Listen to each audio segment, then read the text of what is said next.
You know why I call my movement Art of Living? When I would say yoga 45 years back, they would just imagine somebody standing on a leg in the Allahabad with all the Bhasma Western countries. It was not popular.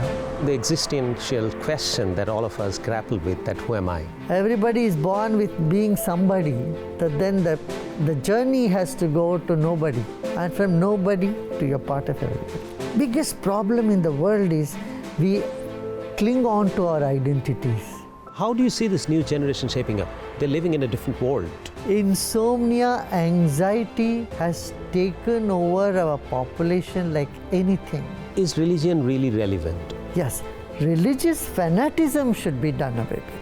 Gurudev, is life transactional? You know, you can't calculate everything. I mean, I have a tendency to calculate and put a number to everything. You just relax, chill out, I tell you.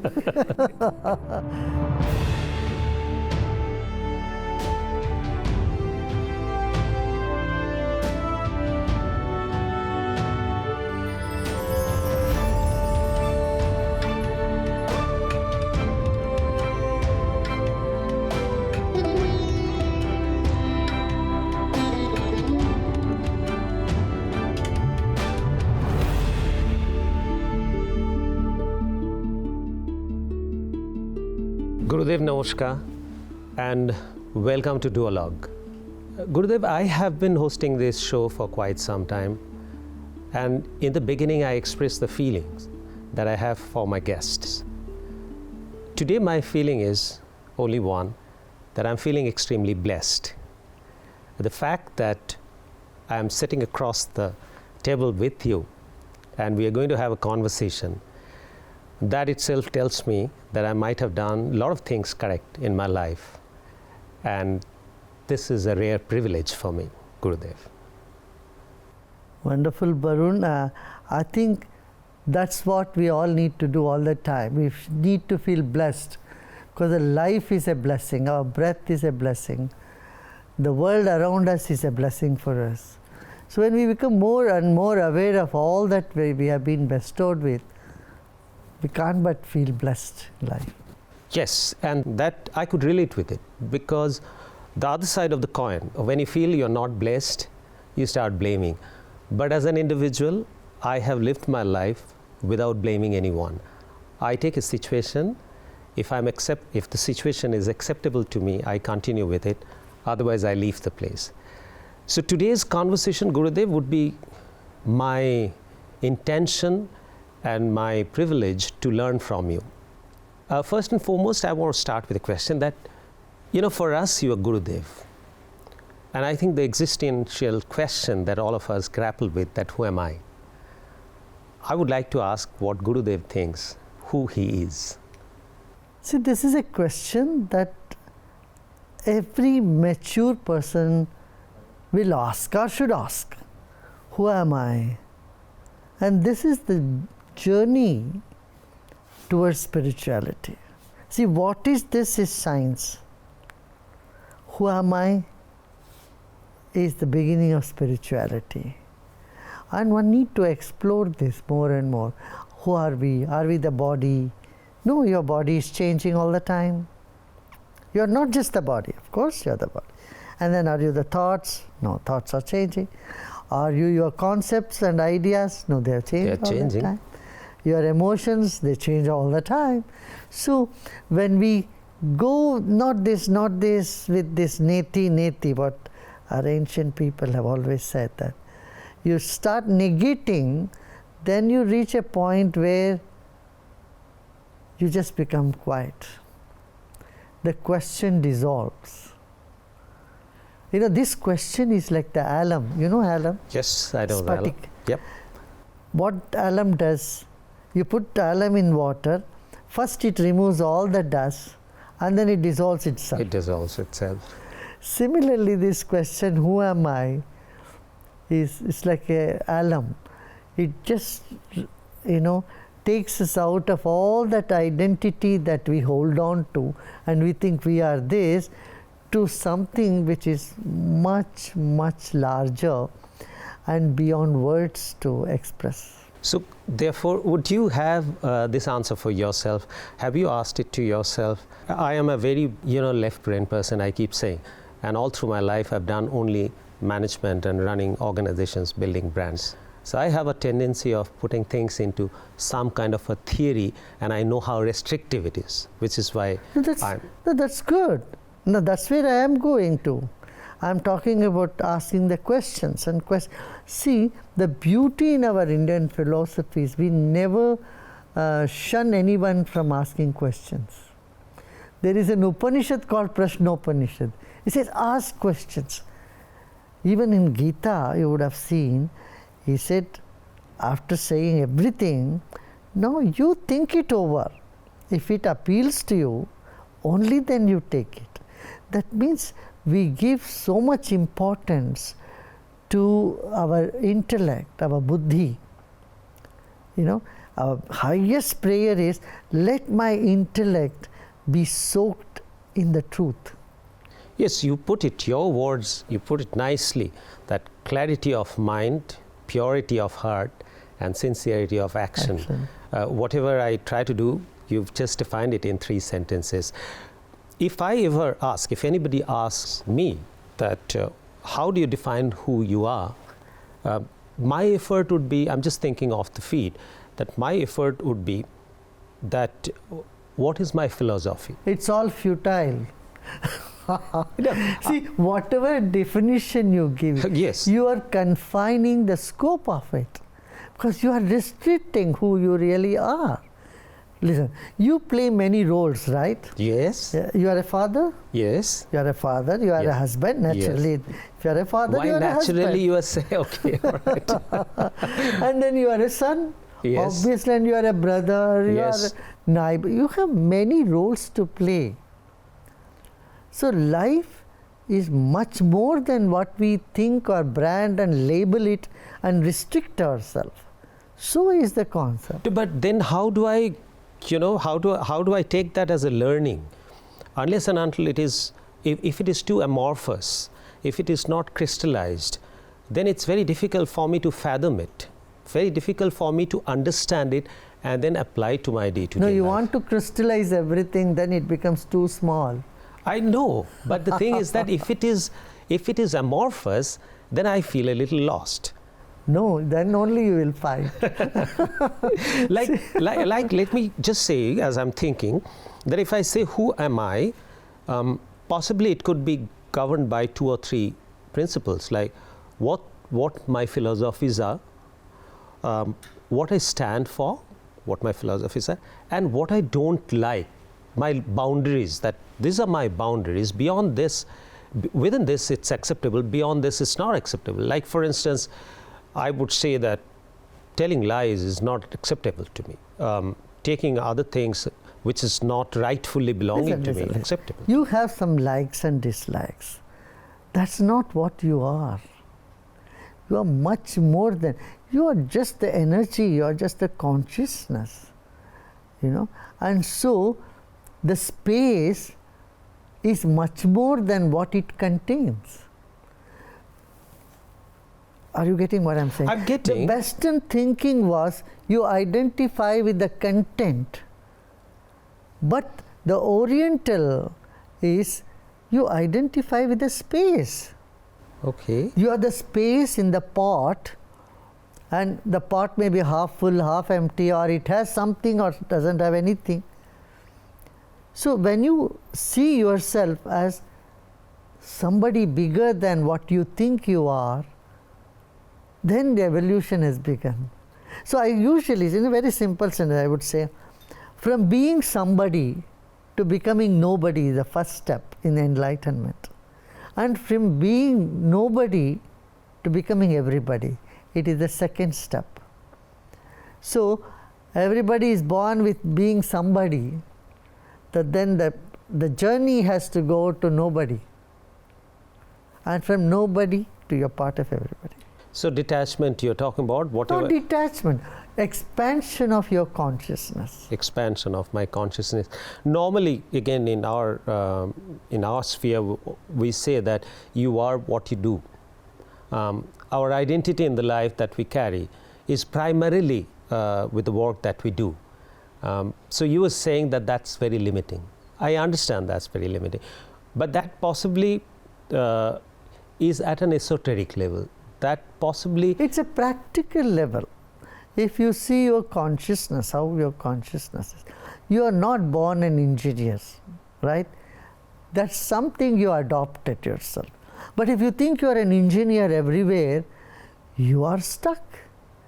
You are a father. When it comes to your son, you don't behave like an engineer. If you are a policeman, you don't behave like a policeman with your wife or with your father. Oh, yeah, I could relate with it. My son many times. So what you do should be separate. It's like the coat you are wearing.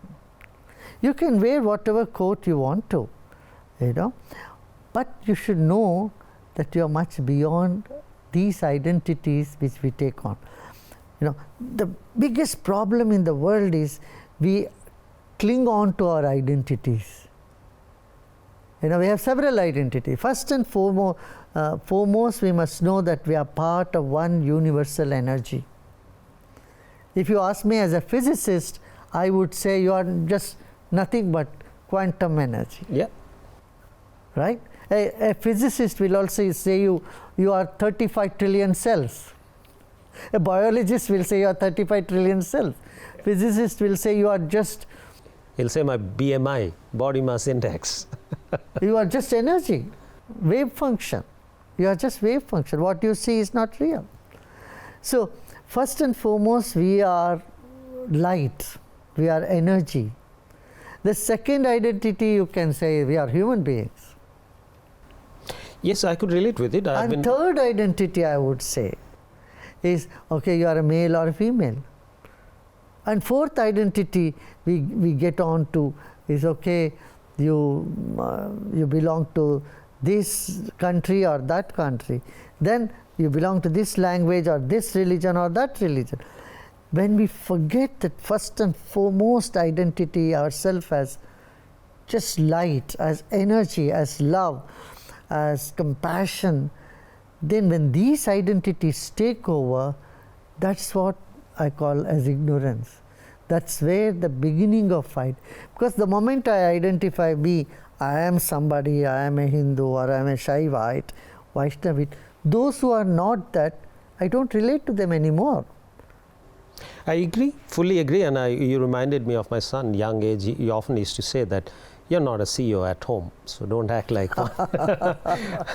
Right. No, but that brings me to a little bit of a conflict. Let me understand it from you, Gurudev. I believe there are a few ways I try to live my life. There are a few philosophies that I adopt. I learn from people like you, something I formulate myself.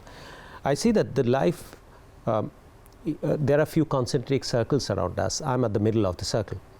So there are the circle of family and immediate family. Beyond that, then it expands to the society, then it expands to the organization that I work, then it expands to the country, to the world, to environment. And I believe that there are responsibilities. I live for my responsibilities, and your responsibility possibly, willy-nilly, either rightly or wrongly, diminishes as you go across the concentric circles.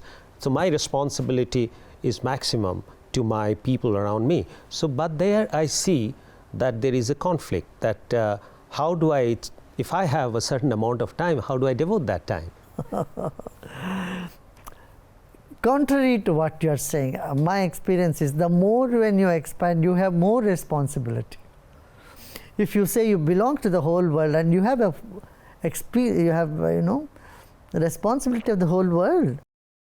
See, head of a country has responsibility for the welfare of every family. Correct?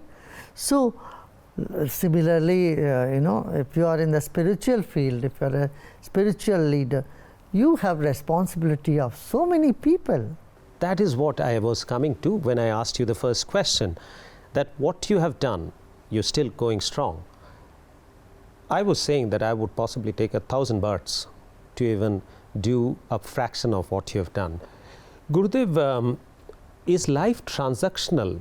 Is there a transaction happening around life between me and the rest of the life? Of course. everything in the creation affects everything else. You know, you are sending vibrations all the time. So if you are upset, you are not only upset, you getting upset, your wife will be upset, your son will be upset, your father and your mother will be upset. So, see, whatever we are not confined. We can't be in a confined place. We are spreading it. And it's beyond your control. Yes. See, one person being unhappy in a family, don't you think it makes the whole family unhappy? Yeah, seems so. Because that is, obviously everybody bears the effect of the other person. Correct. By transactional, what I meant is, pardon me if I sound too practical in it. I believe that we live our lives. Like I live my life, I see that me, and there are several interfaces, which is life for me. Me, my family is an interface. Me, my colleagues are an interface. Me, my country is an interface. So there are interfaces where I am and the rest of the world. Like me and the environment is an interface. And I believe that there is a transaction which is always happening in these interfaces. And I believe that if there's an imbalance in the transaction, like if I'm taking more and giving less, that is when the equilibrium is disturbed. Like for instance, we've taken more from the environment and had given less. So the environment is giving back. So I keep looking at this transaction level, and I try and maintain that at every level I give more, take less. So is that something that you feel is very ordinary, very mundane, or is it a right way of looking at life? It's correct, you know. See, the more mature you become in your intellect, in your mind, you know, there are two types of happiness. The first type of happiness is you get when you get things. As a child, you got a gift, you got a present, you became so happy, right? But there is another type of happiness that comes to you when you give. Giving is a happiness. Like your grandmother. Your grandmother would make many dishes for you when you come, and her joy is in feeding you, not eating by herself, right? Same with your grandfather. So there is a joy that comes to you when you give, when you contribute, when you make people happy. That brings you more happiness. So that is, you know. So there's no harm. When I'm saying the disconnect is that I'm keeping an account, an invisible account. It's not, I won't say that it's altruistic, but my quest or my objective is to keep that account positive balance for me. So I'm not here to say grandfather, grandfather, but this is how I do it. I want to ask you that, is there anything wrong? Do I have to change this mindset? Why do you have to keep count of all the help you did to people? So that I want to ensure that I'm not taking more. No. See, when you have started to give, you don't worry about yourself. You don't think about yourself. You don't count how much you have given. That actually limits you. You see, all the service happens not just through your left brain. We are not half-brained people. We also have right brain, right? I really needed to hear this. We also have compassion. I really needed to hear this. You know, we also have compassion. We have creativity. This is all right brain activity. And so when we do service, I would never keep count of how much service I have done. That only brings me into a space of, oh, look, I have done a lot. No, Gurudev, I just want to change the perspective a little bit. I don't keep track of what I give, but I keep track of what I get. And I try to ensure that what I've got. No. Listen. Here you are slipping now. You said I want to keep the track of how much I give. While I get. So that I can balance. No, not balance. I want to give more. So I keep a track of what I get. Don't need to do that. Right. You just relax, chill out. I tell you, life is not all measured thing. You know, you can't calculate everything. How do I get there? I mean, I have a tendency to calculate and put a number to everything. How do I get there? No, you don't calculate how many times you played with your kids, do you? No, I You don't. shouldn't do that. And it's not in our nature. You see, we are all emotional beings. However, we deny that, but we are. At the end of the day, you know, when someone dies, we don't say, oh, it's all disintegrated, the body disintegrated, the soul disintegrated, that's only a decay process of the creation. There you feel it. You know, if someone close to me dies, then you feel that, right? So we should not overlook our feelings and emotions. There is nothing wrong about it. See, sometimes we become so apologetic if we get tears in our eyes or feel a little emotional. We don't need to be. And it's a matured life is where it has a right and left brain activities are balanced. So music, everyone should listen, I would say, especially those who think they are more left brain activity. I would tell them, please listen to half an hour music. For chartered accountants, they are with the numbers the whole day, in and out. Engineers, lawyers, who are always with the law books. And I tell them, you know, for your health it is necessary. At least half an hour, you listen to music. You know, Bengal, you know, is very big in both intellectual knowledge and then music also. So that music is very, very essential part of life.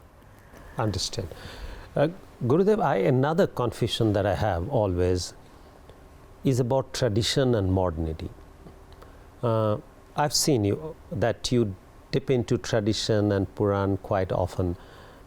Do we have everything that was to be followed or that was to be adopted in our behavioral pattern that happened in the past? And in the past, there are many wrong things have happened also. So how do I decide that as far as tradition is concerned, what I adopt and continue with, what I don't? Just because something is old, we can't discard them. Just because something is new, we can't accept everything, right? For example, you know, your grandmother used to give you milk with turmeric and little pepper, right? Yes. And we used to say, oh, turmeric is just, you know, is a pigment, nothing. Today, when science says this is very good for you, turmeric gets absorbed only when there is a little pepper.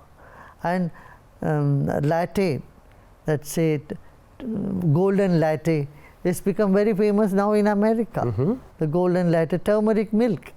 So they say it is so good for your body. It arrests aging. It helps, it's anti-inflammatory, antibacterial, antivirus. So I would say just not blindly accept anything and blindly discard anything. So as long as, are you saying, then how does one decide? As long as it is evolved with time, or as long as it is scientifically? Scientifically. I would say you should have a scientific temper. Brilliant. That makes me feel comfortable, very comfortable, because I as a person, I say, and I don't proclaim it many times because I don't know how many takers would be there. I say that all man-made things, be it religion, be it social structure, everything is a narrative. It's been driven by someone. So I tend to believe blindly that anything which the nature has decided and anything which is ratified by science. So if you are telling me that I have to wait for science to ratify something to adopt in myself, I'm very happy. Scientific temper is something we need to have, number one. Second is, if there is a harmless habits that we have, and we can continue that. For example, cleanliness. So nobody has authenticated this. Okay, you don't clean your ears or do the tongue scraping of the tongue, but this has been there in this country for long. This is not a practice in the West, scraping the tongue. No, we continued. Like I said, the golden latte, like the turmeric milk. I want to tell you an incident. Yes, please. In the 80s, I had invited, here in Delhi, in Vasant Vihar, I invited the doctor, Ayurvedic Vaidyas, and then I had invited AIMS doctor also. I wanted to bring some synergy and find out what is the reality. So the Ayurvedic doctors were glorifying turmeric. They said this is Vayasthapan, it arrests the aging, it is bacterial, it has so many medicinal properties. You know, the AIMS doctor would smile at Gurudev, this is all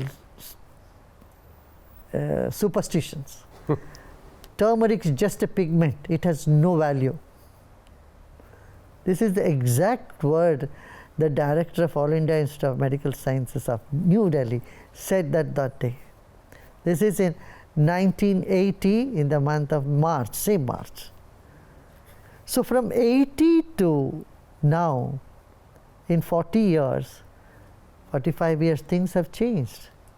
The science has acknowledged what the Ayurvedic guys were telling me. One more example of that. Ayurveda doctor always said, butter is good for you if you have a heart problem. Allopathy doctor says it is no good. But you must have seen the Time magazine cover page, butter is good for you if you have a heart problem. So, you know, if suppose we had discarded the whole of Ayurveda, which we did actually for a long time, we would have lost this whole science. Mm-hmm. It's good that somebody preserved, they had faith in it, they have experienced it. Even yoga, for example. You know why I call my movement art of living? When I would say yoga 45 years back, they would just imagine somebody standing on a leg in the Allahabad with all the bhasma. Western countries, it was not popular. So we said art of living. So then people started coming, experiencing the breathing technique. Now there are more than 700 research papers and 100 benefits of yoga and meditation. So what I'm saying is we must have a scientific temper. Even to discard something, we must have a scientific temper. Thank you, Gurudev. That is very, very reassuring, and I think it's a great learning for me. In that scientific comment, where does religion set in? I have some views on religion, which is like language. I fail to understand that why do we have to have so many religions? Eventually, possibly all the religions are saying the same thing. So the question is that do we need that variety in the world of different kind of religions? Second question is that is religion really relevant? Okay, let me answer your first question. Okay. Why should there not be many varieties in religion? Why should there be only one?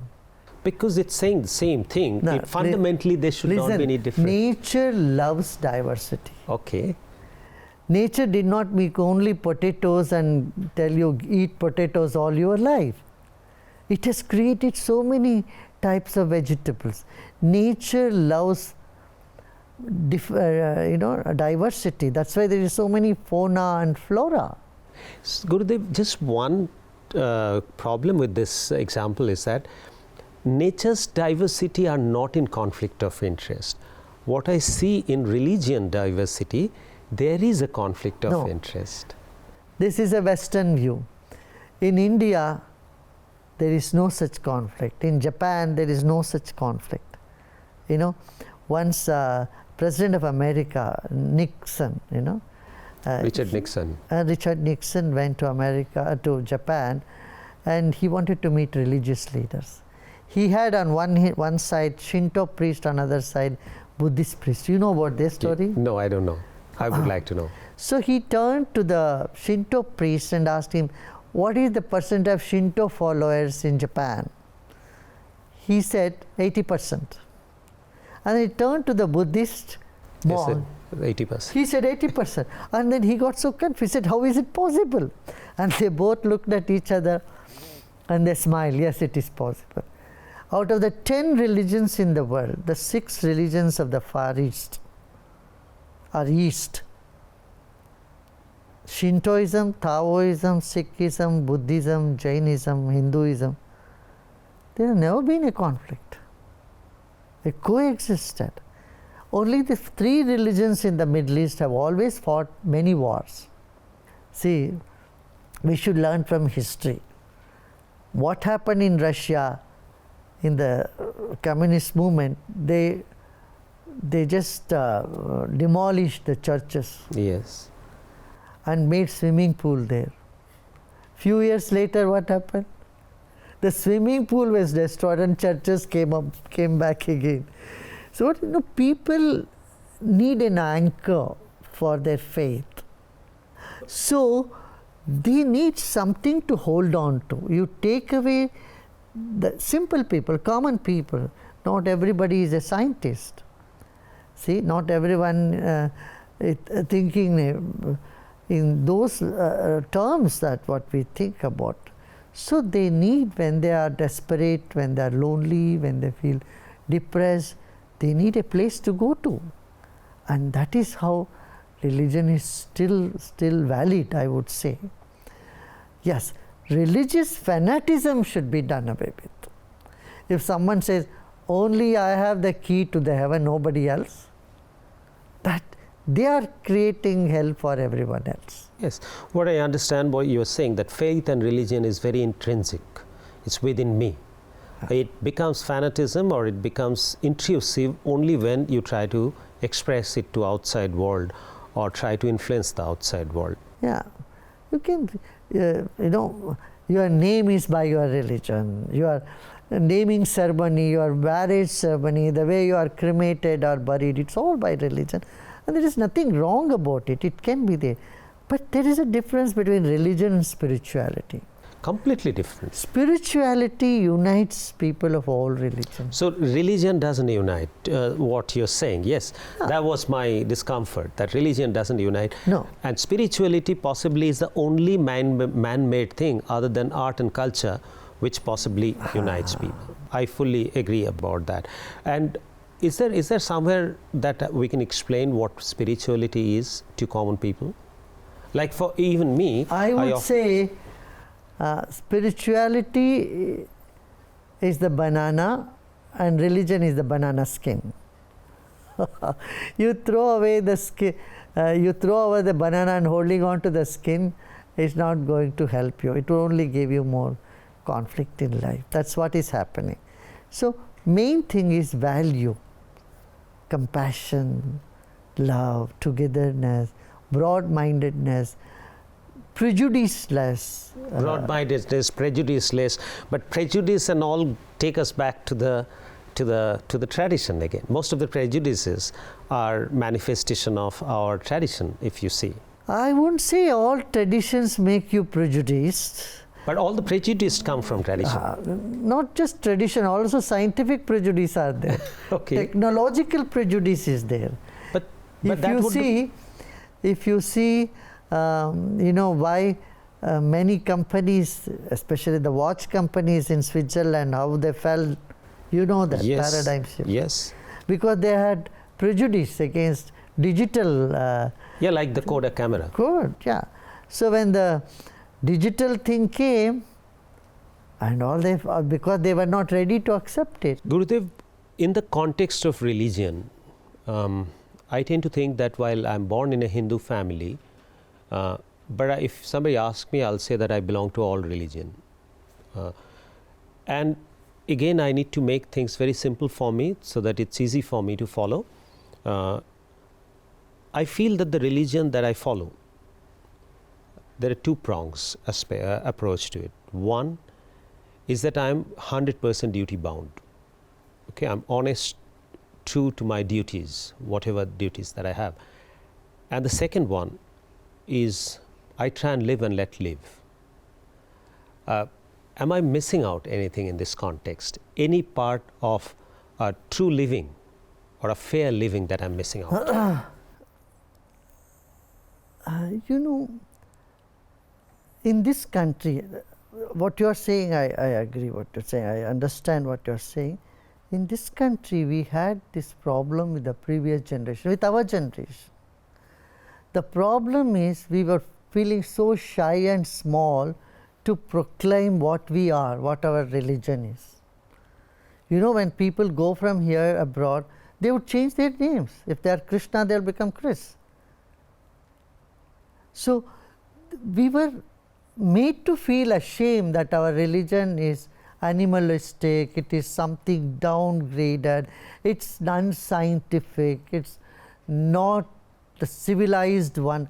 This sort of narrative had made us feel very bad about ourselves, our religion, our roots. So we would say, I belong to every religion. You will not be accepted as person of every religion. You are always identified as what you are born, and so we don't need to feel shy about our roots. We must honor our roots. Yes, we respect all the religion like our own. That is what is Sanatan itself means respect to everybody, and the ancient way was to embrace life and all its diversity. You know, every religion teaches you about being duty bound. That is there. But do you embrace diversity? Yes, live and let live. That Essentially says that I embrace everything. I'm very comfortable with diversity as long as it's not imposed on me. Neither I impose on anything. So good, reassuring. Coming back to that, you know, that name change, Chris and all, maybe they were ashamed of their religion, or maybe like the way you've made yoga popular through art of living. You know, packaging often becomes important. Correct. That how you present it. And also scientific appraisal. Yes. This is another thing. Though we have many things here, whether yoga or Ayurveda or our practices, we had no documentation about it. That is one of the biggest problems that India faces. Yeah. And when we document that, the world starts to accept that. Absolutely. Today, Absolutely.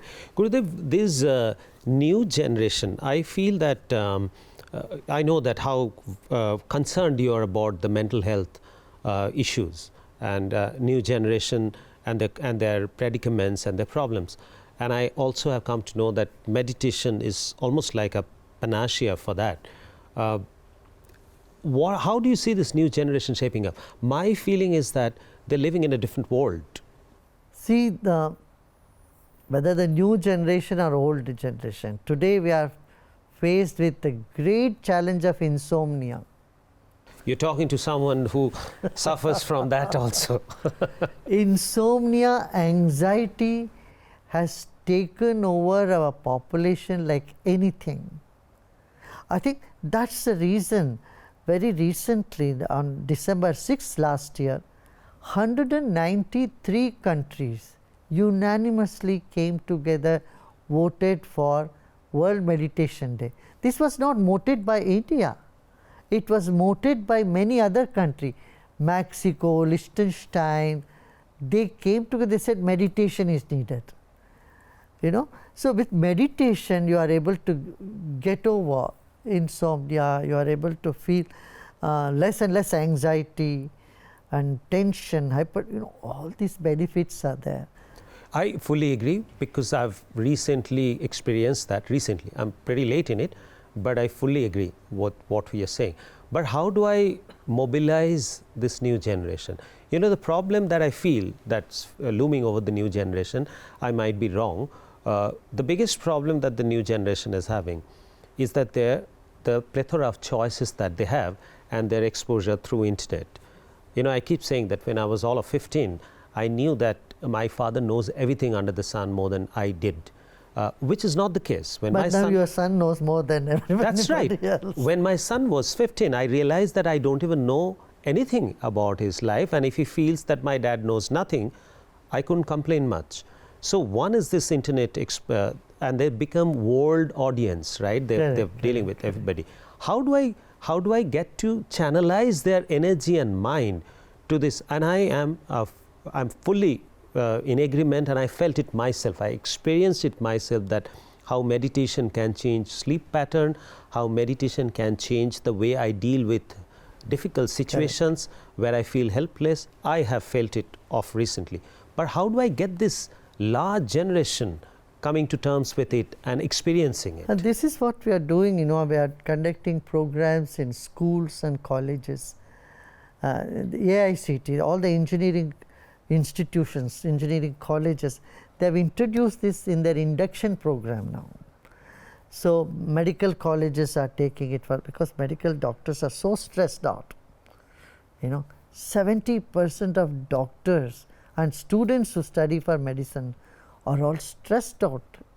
So tremendously. Huge volume. The Gray's Anatomy, I could never study medical by the sheer fear of the weight of Gray's Anatomy. I mean, who would pick up that book and study?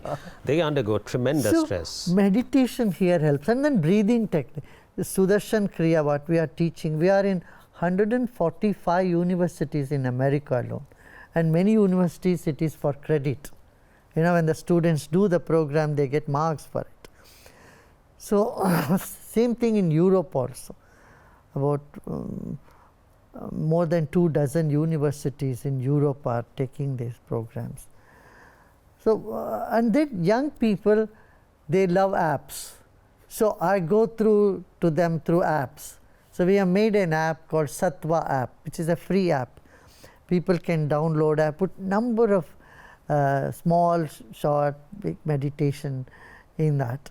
And so they simply have to put it on and sit and relax, and they can get rid of the anxiety, the exam tension that they experience, or pressure, peer pressure, relationship problems. When people break up, you can't imagine the amount of misery they go through in the relationship. So for all these techniques, Sudarshan Kriya, how is the acceptance level with the students? Are they accepting it? Tremendous acceptance. So may I suggest something that if you can take that up? I think one of the things they're most stuck to these days, the young generation, is gaming.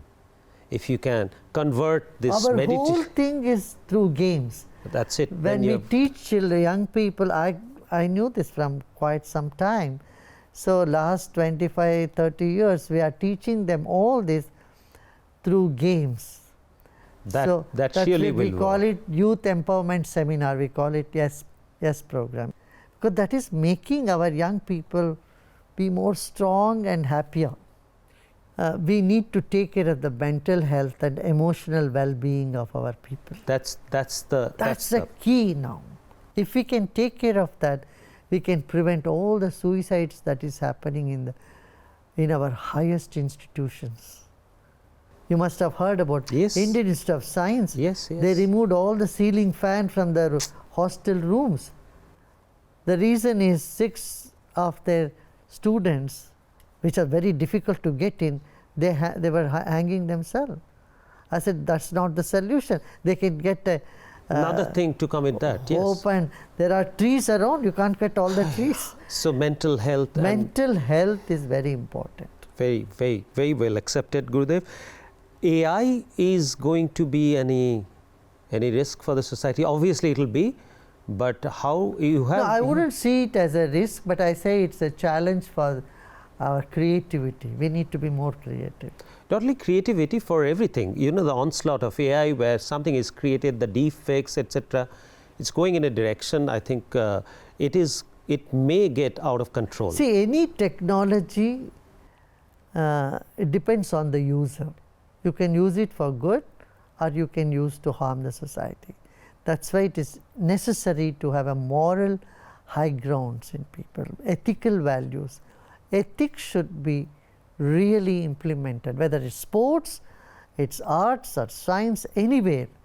If there are no ethics, and that's it, it leads to disaster. So internal purification, Gurudev, which is what your mission is, and I'm happy that we live in the same country, we breathe the same air as you do, and I'm sure that efforts from you would take us through this difficult time, and you would have more and more people coming and connecting with your philosophy, with your meditation, with your well-being. Everything that you spoke, that I'll take back and try and implement in my work, in my area of living. And thank you very much, Gurudev. Thank you very much for coming on Duologue. Namaste. I have a small gift for you, Gurudev. This is the pen which is engraved, your name is engraved in it. Oh. And if you use it, it will be a rare pleasure and privilege. And all the guests who come to my set, I request them to pen down some message for me and my team, which is an inspiration. If you could do that, I'll be very obliged. Sure. I'm a man of very few words, so I just write.